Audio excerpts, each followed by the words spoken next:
já curte e se inscreve aí no canal. Oi, pessoal, tudo bem? Olha só, hoje a gente vai mergulhar de cabeça num tema que é, uau, fascinante. Vamos deixar um pouco de lado aquelas interpretações mais comuns da astrologia, sabe? A ideia aqui é investigar o lado mais submerso, a sombra mesmo, da constelação de Touro. Pra gente entender a sombra, acho que vale a pena olhar primeiro pra luz, né? Touro, no seu lado luminoso, é tudo sobre nutrição, criatividade, aquela arte que eleva a alma. Mas, como tudo na vida, existe o polo oposto. E o legal aqui é justamente ver esse contraste, esse conflito central. De um lado, a gente tem a energia que dá vida, que nutre, e do outro, um peso, uma coisa densa, terrivelmente materialista. Bom, esse aqui é o nosso mapa para essa exploração. A gente vai passar pela sombra de Touro, o bezerro de ouro, a palavra como arma, a Vênus obscura, vampiros e inércia, e no final a gente chega no antídoto gnóstico. Uma jornada em tanto. Então, vamos começar essa descida. De acordo com a sabedoria gnóstica, que é uma tradição espiritual bem antiga, o lado sombrio de Touro está diretamente ligado à energia de Vênus, mas na sua oitava mais baixa. Ou seja, a gente está falando de luxúria e de ganância. E a primeira manifestação dessa sombra é, olha, talvez a mais famosa de todas, o bezerro de ouro. Aquela passagem bíblica, ela serve como o arquétipo perfeito, sabe? É o símbolo do materialismo ateu, aquela crença de que só existe o que a gente pode tocar, o que a gente pode possuir. E aqui está o pulo do gato. O bezerro de ouro não é só sobre dinheiro, viu? É bem mais profundo. Ele é um símbolo de uma visão de mundo que simplesmente apaga o lado espiritual da vida. A função dele, por assim dizer, é convencer todo mundo de que a única realidade que importa é a material. E isso, claro, acaba aprisionando a nossa consciência. Ok, mas como essa força opera no mundo real? Bom, segundo os estudos gnósticos, isso acontece através do que se chama de entidades umbralinas. Pense nelas como forças, energias mesmo, ligadas à ganância.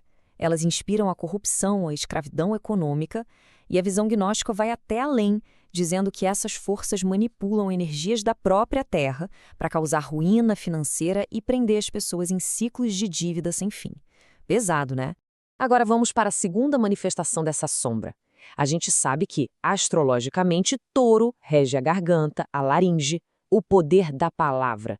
E isso tem um lado sombrio poderosíssimo. A palavra que não é usada para criar, mas sim para destruir. Essa imagem mostra bem essa dualidade. A palavra é uma ferramenta, né? Ela pode ser usada para curar ou para amaldiçoar. E segundo essa visão, existem forças que conhecem o poder da palavra tão bem que usam mantras invertidos, palavras de poder, para gerar doenças, para criar bloqueios energéticos nas pessoas.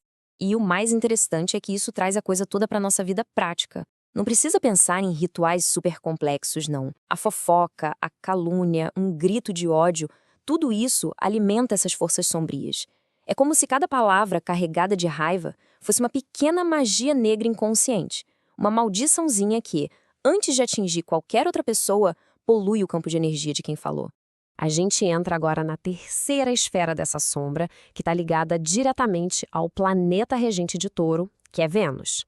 Se o lado luminoso de Vênus é o amor, a beleza, o seu lado escuro se conecta com as paixões mais animais, mais instintivas, representadas por arquétipos como Lilith e Nahima. E como é que essa Vênus obscura se manifesta? Pelo abuso dos sentidos.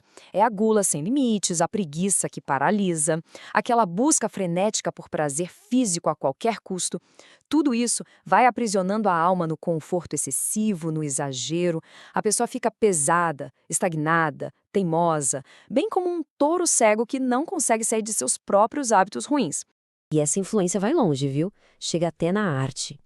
A beleza, que é uma coisa de Vênus, também pode ser corrompida. Então, de um lado, a gente teria o que se chama de arte objetiva, aquela que eleva o espírito, e do outro, a arte involutiva. Essa é projetada justamente para despertar as paixões mais baixas, para alimentar o ego. Pense em arte mórbida, arquitetura desarmônica, pornografia, tudo isso entraria aqui. Chegamos agora na quarta e última parte da nossa descida ao submundo taurino. E aqui, a ideia é a seguinte: A terra de touro, que deveria ser firme e fértil, quando não é nutrida pelo espírito, ela se transforma numa espécie de areia movediça, um pântano que suga nossa vitalidade. O conceito que se usa para isso é o de vampirismo energético. A descrição é de que existem entidades umbralinas que se aproveitam justamente dos vícios materiais, da preguiça, para se acoplar a uma pessoa e literalmente drenar a energia vital dela. E o que eu acho incrível é como isso conecta um conceito que parece super esotérico com sentimentos que todo mundo conhece. Aquele cansaço crônico que não passa, sabe? Uma inércia que te domina, uma depressão meio letárgica, aquela sensação de não conseguir nem levantar da cama, de não ter força para mudar a própria vida. Pois é. Ok, a gente desceu até o fundo do poço, né? Mas agora é hora de subir. Porque depois de entender a sombra, a gente pode finalmente explorar a solução. E existe um antídoto gnóstico para neutralizar todas essas forças negativas de touro. E esse caminho para a liberação vem em 3 passos bem diretos e poderosos. Primeiro, o desapego material, que é o antídoto para o bezerro de ouro.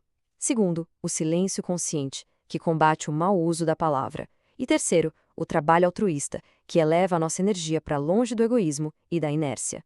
No fim das contas, tudo se resume a um princípio-chave. A matéria em si não é o problema. A grande armadilha é fazer dela o objetivo final da vida. O antídoto é justamente inverter essa lógica. É usar o mundo material como uma ferramenta, um meio para servir ao espírito e nunca como um fim em si mesmo. E isso tudo nos deixa com uma pergunta para reflexão, né?